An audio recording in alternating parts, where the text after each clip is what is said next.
তো আজ শুরু করছি পাংখালা ভাতের আসল প্রিপারেশন। প্রথমেই চালটা ভালো করে ধুয়ে নিলাম, তারপর কুকার বসিয়ে দিলাম, পরিমাণ মতো জল দিয়ে ভাত চড়িয়ে দিলাম।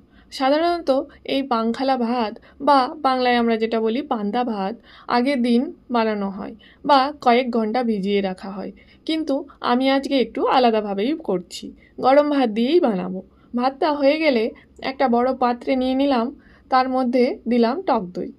এইটাই কিন্তু টেস্টের মেন টুইস্ট। এরপর তরকার জন্য একটা প্যানে তেল গরম করে দিলাম শুকনো লঙ্কা, গোটা জিরে আর ফ্রেশ কারি পাতা। একটু পরেই একদম দারুণ একটা গন্ধ বেরোতে শুরু করলো। তারপরেই তরকাটা ভাতের মধ্যে দিয়ে দিলাম। আর ঠিক তখনই সৌরভ এসে একটা ইন্টারেস্টিং আইডিয়া দিল। ছোলার ডাল দিয়ে নাকি একটু ক্রিস্পি টেক্সচার আসবে। ও নাকি সাউথ ইন্ডিয়ান স্টাইলে কার্ড রাইস খেয়ে শিখেছে এটা। তাই আমিও দিয়ে দিলাম একটু ছোলার ডাল। হাতে নিলাম একটা পাতিলেবু আর স্বাদ মতো লবণ।